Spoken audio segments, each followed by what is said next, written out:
The Jeff O'Neill Show welcomes to the studio a person of magnificent character. A person well respected by their peers. A person who's done some stuff. Please welcome this person.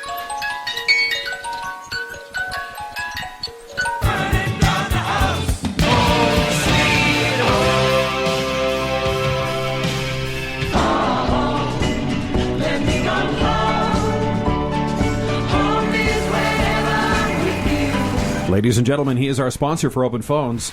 Weekday mornings right here on the Mighty Fox. He's been called the future of realty in this country. Our protege, the protege to Bob Rennie, Jack frickin' Bernard. Jack Bernard. Hey, Jack. Hey, good morning, guys. Oh, I'm going to turn you down.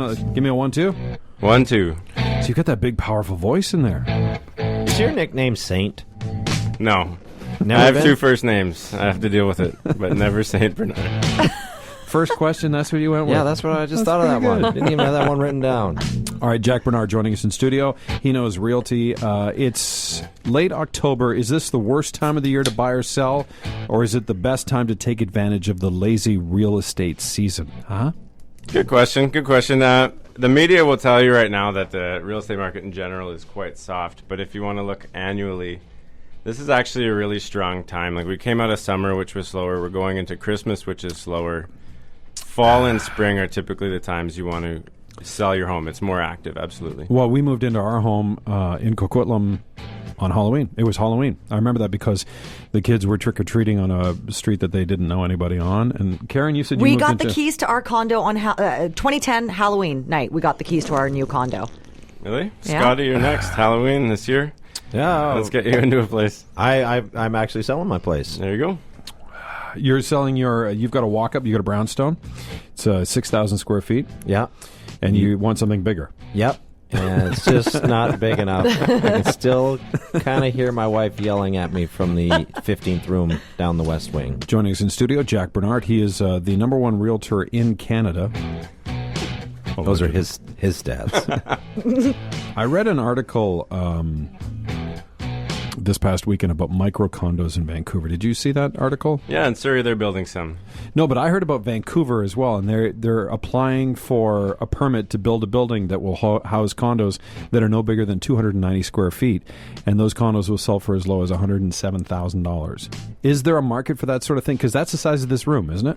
It's about the size of 2 parking stalls, and that started off on West Hastings Street. There was a rental building that was built that were the size of 2 parking stalls, and everything folded out, and they wanted to help with Vancouver's rental market.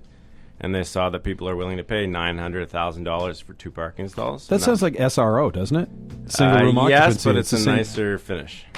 That's basically that's what it is. SRO, but nicer finish. An SRO is a room that all shares a kitchen, and you have a little washroom, so you have some privacy. It's not an actual little home. But when you look at a condo that's 290 square feet, you're not living there. You just sleep there and eat there, right? Yeah, pretty much. Yeah. And it's good for someone that wants the downtown lifestyle because for the most part, you're never home. You're always out. You're enjoying what's happening downtown. Well, that's just it. Most of the world lives in these smaller homes. It's just Canada. We have so much space, and we were used to large properties that now, as people immigrate here, they're used to it. So for us, our local Vancouverites, we're not used to this, but it is something that happens around the world. Mr. Bernard, Saint Bernard, if you will, realtor to the stars. TSN and Sportsnet gives us sports porn. The Food Network gives us food porn. What real estate TV shows really get you fired up? What gets me going? I love watching Property Virgins because I have that same conversation with many, many people.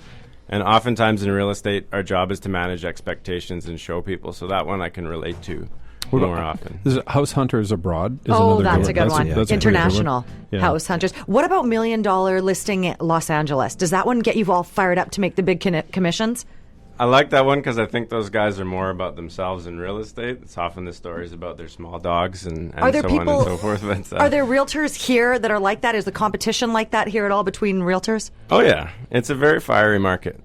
People take, realtors, myself included, from time to time, will take things personally when it's nothing personal at all, and it gets really heated. But at the end of the day, we just want to look out for our clients. All right, can you join us for Open Phones? I'm here. Yeah, If you've got any realtor questions, if you want to buy, you want to sell, if you've got any questions at all, Jack Bernard is an expert. He is our guest for Open Phones. Before we take the break, I just want to ask, because that question brought up the LA, was it LA show? $1 million listing, Los Angeles. Yeah, Jack, you said it's more about the realtor than the actual property itself, or it sometimes seems that way.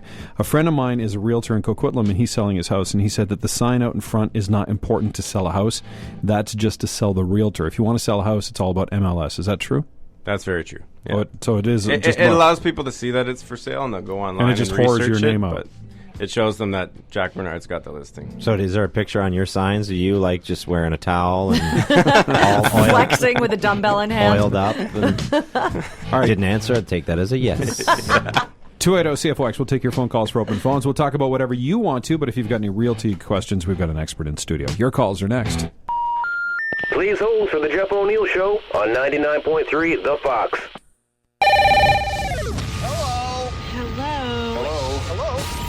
You got a phone call. The Jeff O'Neill Show presents Open Phones, bitches. Hello, good morning. Welcome to the Monday edition for Open Phones. Today, you're in luck if you are if you're somebody who's thinking about selling or buying. We have a real estate expert in studio. His name, Jack Bernard. Jack, I kind of wanted to know, there was a time when people were flipping homes for profit. That was a huge thing. Everyone was making money doing that. Is that era gone and done? Not at all. There's people out there that do it on a regular basis. They either do it as their career or they're doing it on the side. Side is a lot harder. Is it still very profitable like it was before? That's people were making a lot of cake? The problem is that land is so expensive, and back then land was inexpensive. The renovations were inexpensive. Now the trades are more expensive, the product's expensive, so it adds on, and you're really going to have a top-notch product if you want to make money. So you have to be reputable. There was an article that was talking about the best neighborhoods to buy homes in was it Canada or was it North America or the world? And Yaletown was mentioned as one of the top 10. Yeah, and Gastown just got number 4 hippest place in all of North America. Most stylish neighborhood. Stylish, Gastown? sorry. In all of the world, Wow. actually. Was it the world? Yeah, because it was Soho, New York, and Harajuku, Japan beat us out, but it was the entire world. Isn't that cool? Wow. I'm sorry. I'm where? very impressed. Harajuku. Harajuku. Like the Harajuku Oh, girls. Harajuku. Oh, right, yes. And dolls. 280-CFOX. We'll take your calls right now on Open Phones. Our special guest, Jack Bernard. He knows real estate. We do have some rules before we get to your calls today on Open Phones. Please, nobody from RE/MAX. Oh, that means you, Scott Warren. Nobody named Brian Cutteridge. You like to F your dogs, and we don't want to talk to you, ever. Can't call on Open Phones today. Dog for her. No gingers. Listen, Jack, I got to ask you, have you ever been mistaken for Travis Lulay or Corey Schneider? Which one do you get mistaken for more? It's Travis Lulay, my guy, yeah. And have you ever signed his name? No. Have you ever told a client, yes, I'm Travis Lulay. Or I'm his brother or something You like that? should go or- as him for Halloween That would be a good one. That's That would actually be not easy. bad. Yeah, that'd be Yeah. nice and easy. I was Just looking wear a for an jersey. easy one. with a big sparkly ring. And of course, the most important rule of all, this is a family program. There are children listening, so God damn it. Don't swear. Sherry in Langley. Go ahead, Sherry. It's Open Phones. Hi, everybody. Question for Jack. We have our house listed in Brookswood. We've been there 17 years, and it's been listed now for 4 months. We seem to get our realtors bringing a lot of realtors through, but no actual clients, or you know what I mean? Okay, yeah. So should I be concerned, or? No, typically the realtors are the ones that'll be bringing their clients. So when they come through on their own, they're just doing some preemptive research. Yeah, because we've had a few other realtors come through with their clients and stuff, but I'm just getting concerned. Our realtor doesn't seem to be coming through with any of her clients. We're fortunate enough, we've got people coming through once or twice a week, which I think is pretty good, but we haven't had any offers yet. Sherry, is your place a dump? Yeah, you have to declutter, Sherry. Is everything decluttered? No, we live in Brookswood. It's a beautiful area, and we actually bought a property out in Mission 4 months ago, so we've actually been moving slowly. The house is pretty much, empty. There's a TV and a love seat and a couch and that kind of thing, but, it's not like there's a pile of leaves out the back and garbage strewn everywhere. No. Jack, does it work against her and other people listing their home the longer it's listed on MLS? Do people, when they go to MLS, look at that and say, oh, well, this has been listed for 114 days. I'm not going to go look at it. There's something wrong with it?